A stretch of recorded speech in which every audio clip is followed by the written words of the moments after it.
하나님이 이 모든 말씀으로 말씀하여 이르시되 나는 너를 애굽 땅 종 되었던 집에서 인도하여 낸 내 하나님 여호와니라. 너는 나 외에는 다른 신들을 내게 두지 말라. 너를 위하여 새긴 우상을 만들지 말고 또 위로 하늘에 있는 것이나 아래로 땅에 있는 것이나 땅 아래 물속에 있는 것에 어떤 형상도 만들지 말며 그것들에게 절하지 말며 그것들을 섬기지 말라.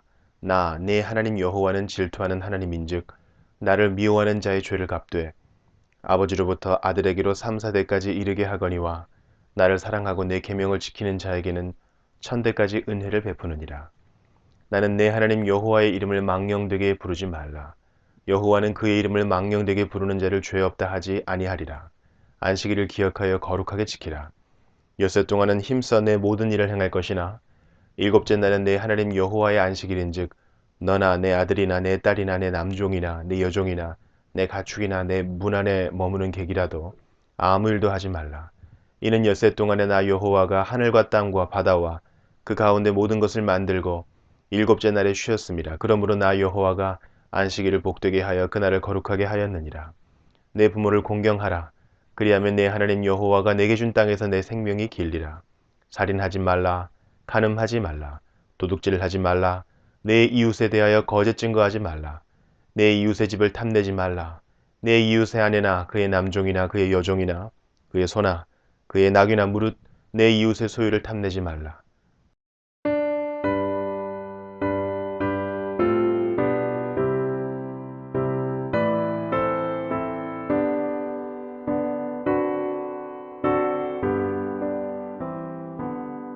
그 영광 중에 계신 주 나 찬송합니다.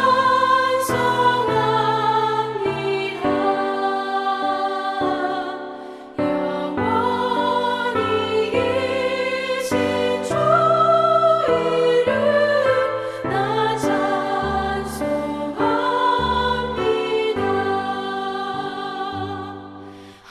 한없이 크신 능력을 나 찬송합니다.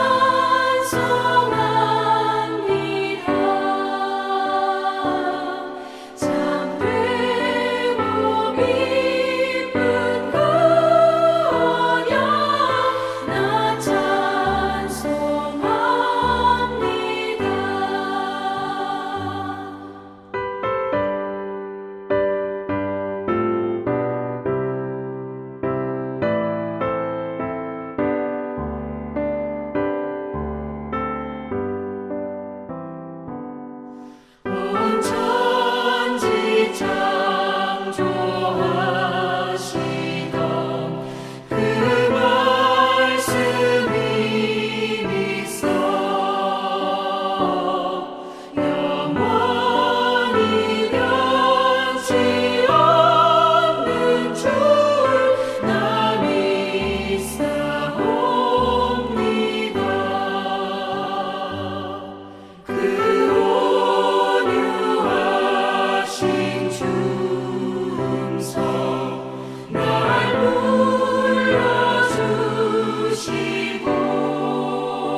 햇빛 되게 하소서.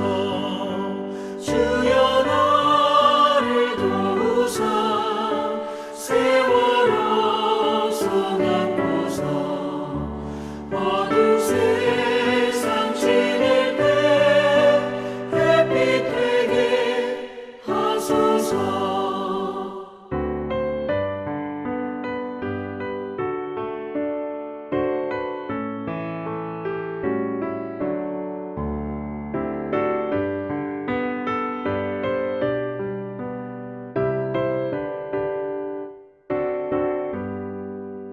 한 번 가면 안 오는 마른 광음 지날 때 귀한 시간 맞춰서 햇빛 되게 하소서. 주여 나를 도우사 세월호 소망고서 어두운 세상 지낼 때 햇빛 되게 하소서. 밤낮주를 위하여 몸과 마음을 드리고 주의 사랑 나타내 햇빛 되게 하소서.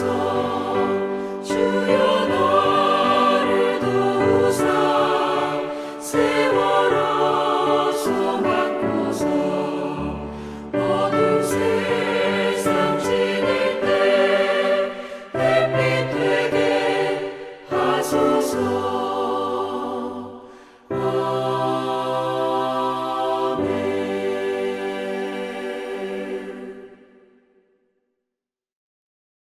오늘은 2025년 새해 첫 주일입니다. 올 한 해도 하나님께 우리의 모든 삶을 맡기며 더 열심히 진리의 말씀을 기록된 원목적대로 바르게 배우고 또한 배워서 아는 것으로만 그치지 않고 말씀대로 실천하여 하나님께서 기뻐하시는 하나님의 자녀로 승리하는 한 해가 되시기를 소망하며 축복합니다. 오늘도 지난해에 이어서 사도행전을 계속 살펴보도록 하겠습니다. 사도행전 16장 16절부터 보겠습니다. 지금 우리는 사도 바울의 제2차 전도여행을 살펴보고 있는데 오늘도 빌립보에서 있었던 일입니다. 16절입니다. 우리가 기도하는 곳에 가다가 점치는 귀신 들린 여종 하나를 만나니 점으로 그 주인들에게 큰 이익을 주는 자라. 여기 우리는 바울과 실라 그리고 디모데와 누가를 말합니다. 그러니까 지난 시간에 살펴봤듯이 바울의 전도팀이 성령님의 인도하심을 따라 마게도냐 빌립보에 도착했습니다. 그리고 그곳에서 안식일에 기도할 곳을 찾다가 자주옷감 장사 누디아를 만나게 됩니다. 이때 누디아는 하나님을 섬기고 있었지만 예수님에 대한 복음은 알지 못했습니다. 그런데 바울이 전하는 말씀을 듣게 되고 그때 성령님께서 누디아의 마음을 열어주심으로 누디아가 예수님을 구주로 영접하여 세례를 받고 기독교인이 되었습니다. 그리고 누디아의 권유로 바울 일행이 이 누디아의 집에 머물며 빌립보 지역을 전도하고 있었습니다. 그러다가 본문에 점치는 귀신 들린 여종을 만나게 된 것입니다. 17절입니다. 그가 바울과 우리를 따라와 소리질러 이르되 이 사람들은 지극히 높은 하나님의 종으로서 구원의 길을 너희에게 전하는 자라 하며. 지금 귀신 들린 여자가 이 사람들은 지극히 높은 하나님의 종으로서 구원의 길을 너희에게 전하는 자라 라고 소리 지르며 바울과 바울의 일행을 따라다녔다는 것입니다. 사실 이 귀신 들린 여자가 바울과 바울의 일행을 바르게 본 것입니다. 그리고 맞는 말을 한 것입니다. 18절입니다. 이같이 여러 날을 하는지라 바울이 심히 괴로워하여 돌이켜 그 귀신에게 이르되 예수 그리스도의 이름으로 내가 네게 명하노니 그에게서 나오라 하니 귀신이 즉시 나오니라. 그런데 계속해서 바울이 전도하는 곳마다 따라다니며 이렇게 소리를 지르니까 바울이 심히 괴로워했다라고 이야기합니다. 왜 바울이 괴로워했을까요? 사실 다 맞는 이야기를 이 귀신 들린 여자가 하고 있지 않습니까? 아무리 맞는 말이라도 귀신 들린 사람의 소개를 받고 다니면 곤란하다는 것입니다. 그러니까 귀신 들린 사람의 말이 아무리 옳고 맞다 할지라도 귀신 들린 사람과 동역할 수는 없고 또한 그들의 소개를 받아서 다녀서는 안 된다는 것입니다. 사실 귀신 들린 사람의 입에서 이런 말이 나온다는 것은 오히려 하나님께 욕이 될 수 있습니다. 그래서 바울이 참다 못해 18절 중반절에 그 귀신에게 이르되 예수 그리스도의 이름으로 내가 내게 명하노니 그에게서 나오라. 이렇게 귀신을 꾸짖어 그 여종에게서 귀신이 나가게 했습니다. 19절입니다. 여종의 주인들은 자기 수익의 소망이 끊어진 것을 보고 바울과 실라를 붙잡아 장터로 관리들에게 끌어갔다가 그동안 귀신 들린 여종이 귀신에 의해서 점을 쳐 그 주인이 그것으로 수익을 챙겼는데 이렇게 귀신이 여종에게서 나갔으니 이제 점을 칠 수가 없는 것입니다. 그래서 이 여종의 주인들이 자기 수익의 소망이 끊어진 것을 보고 바울과 실라를 붙잡아 관리들에게 끌고 갔다는 것입니다. 20절에서 22절입니다. 상관들 앞에 데리고 가서 말하되 이 사람들이 유대인인데 우리 성을 심히 요란하게 하여 로마 사람인 우리가 받지도 못하고 행하지도 못할 풍속을 전한다 하거늘 무리가 일제히 일어나 고발하니 상관들이 옷을 찢어 벗기고 매로 치라 하여 이렇게 바울과 실라가 억울하게 고발당하여 매를 받게 됩니다. 데살로니가전서 2장 2절을 보면 너희가 아는 바와 같이 우리가 먼저 빌립보에서 고난과 능욕을 당하였으나 우리 하나님을 힘입어 많은 싸움 중에 하나님의 복음을 너희에게 전하였노라고. 이렇게 이때 빌립보에서 당한 이 일을 이후에 바울은 이야기하고 있습니다. 23절입니다.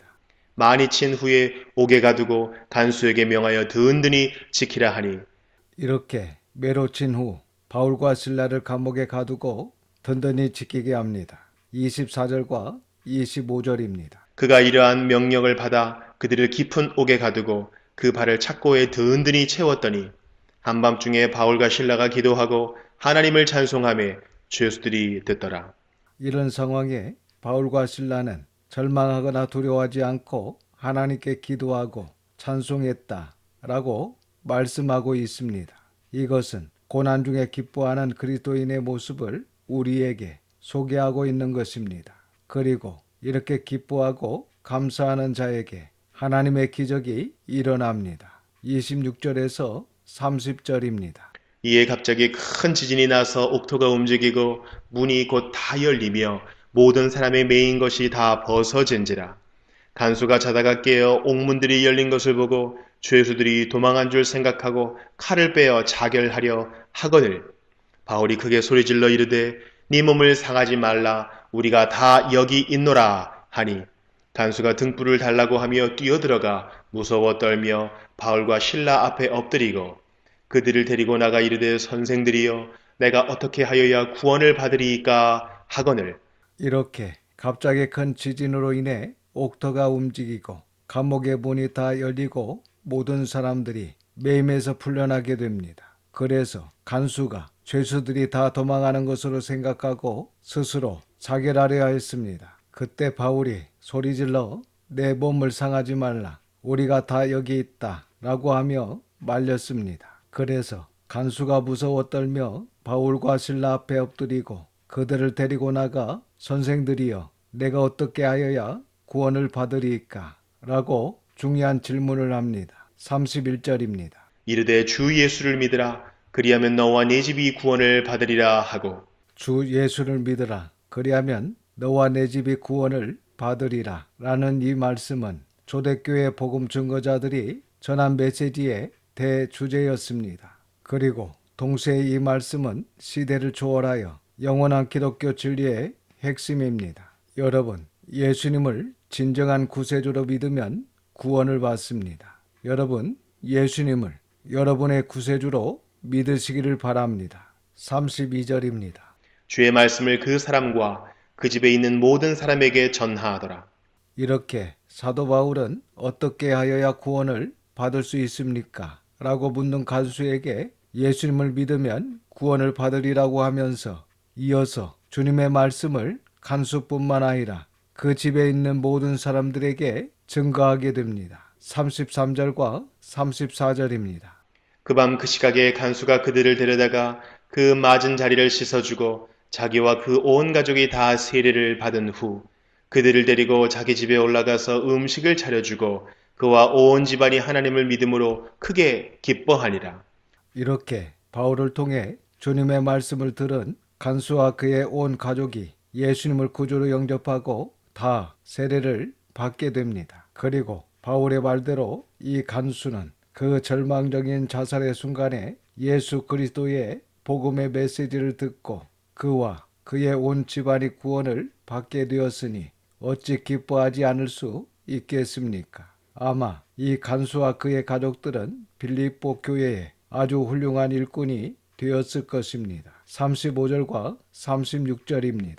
날이 새매 상관들이 부하를 보내어 이 사람들을 놓으라 하니 간수가 그 말대로 바울에게 말하되 상관들이 사람을 보내어 너희를 놓으라 하였으니 이제는 나가서 평안히 가라 하거늘. 상관들이 왜 갑자기 바울과 실라를 풀어주라고 했는지 성경에서 말씀하고 있지 않기 때문에 우리가 정확히 알 수는 없지만 아마도 바울과 실라에 대한 송사가 거짓된 것임을 발견하고 그들을 석방하도록 명령한 것이 아닌가 이렇게 봅니다. 37절과 38절입니다.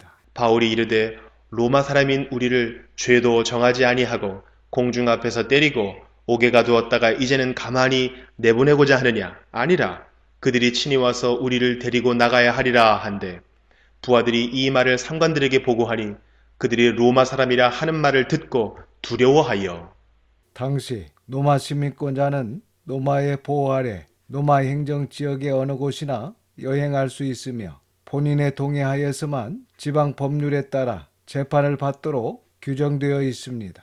뿐만 아니라 곤란한 문제일 경우에는 지방 당국이 아닌 로마 황제에게 직접 재판을 받기 위해 호소할 수 있었습니다. 그래서 당시 상관들이 로마 시민권을 가지고 있는 바울과 실라에게 취한 행위는 심각한 위법 행위였고 이것이 상부 기관에 보고되면 충분한 문책 사유가 될 것이 분명했으므로 두려워했던 것입니다. 39절입니다.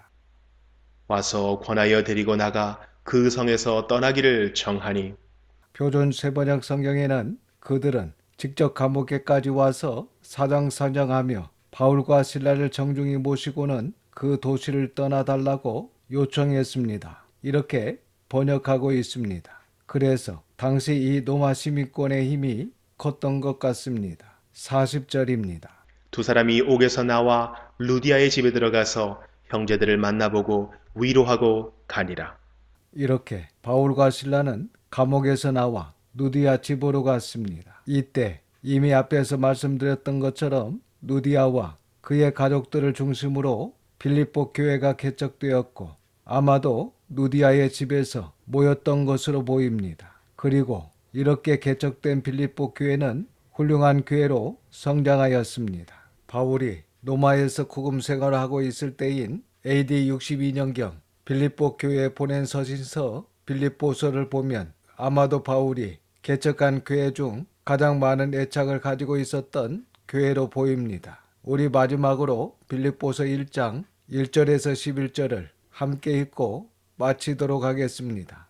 그리스도 예수의 종 바울과 디모데는 그리스도 예수 안에서 빌립보에 사는 모든 성도와 또한 감독들과 집사들에게 편지하노니 하나님 우리 아버지와 주 예수 그리스도로부터 은혜와 평강이 너희에게 있을지어다. 내가 너희를 생각할 때마다 나의 하나님께 감사하며 간구할 때마다 너희 무리를 위하여 기쁨으로 항상 간구함은 너희가 첫날부터 이제까지 복음을 위한 일에 참여하고 있기 때문이라. 너희 안에서 착한 일을 시작하신 이가 그리스도 예수의 날까지 이루실 줄을 우리는 확신하노라. 내가 너희 무리를 위하여 이와 같이 생각하는 것이 마땅하니 이는 너희가 내 마음에 있음이며 나의 매임과 복음을 변명함과 확정함에 너희가 다 나와 함께 은혜에 참여한 자가 됨이라. 내가 예수 그리스도의 심장으로 너희 무리를 얼마나 사모하는지 하나님이 내 증인이시니라. 내가 기도하노라. 너희 사랑을 지식과 모든 총명으로 점점 더 풍성하게 하사 너희로 지극히 선한 것을 분별하며 또 진실하여 허물 없이 그리스도의 날까지 이르고 예수 그리스도로 말미암아 의의 열매가 가득하여 하나님의 영광과 찬송이 되기를 원하노라. 기도하겠습니다. 아버지 하나님, 하나님의 거룩하신 이름을 찬양합니다. 2025년 새해 첫 주일에 하나님의 귀한 말씀을 듣게 하시고 깨닫는 마음을 주셔서 감사드립니다. 저희들에게 허락하신 2025년 한 해도 이 진리의 말씀을 더욱 사랑하고 행함으로써 모든 환난과 시험을 이겨낼 수 있도록 도와주시옵소서. 하나님의 선한 손에 도우심으로 저희 교회가 아름답게 성장하게 하여 주시고 또한 모든 성도들이 복된 삶을 살아갈 수 있도록 인도하여 주시옵소서. 모든 것을 감사드리며 우리 구주 예수님의 이름으로 기도드립니다. 아멘. 지금은 우리 구주 예수 그리스도의 은혜와 아버지 하나님의 그 넓으신 사랑하심과 성령님의 감화감동 위로 역사하심이 하나님의 뜻을 행하며 하나님의 일을 온전히 이루어 가기를 소망하는 모든 성도와 자녀와 가정 위에 지금부터 영원까지 함께 하시기를 우리 구주 예수님의 이름으로 축원하옵나이다. 아멘.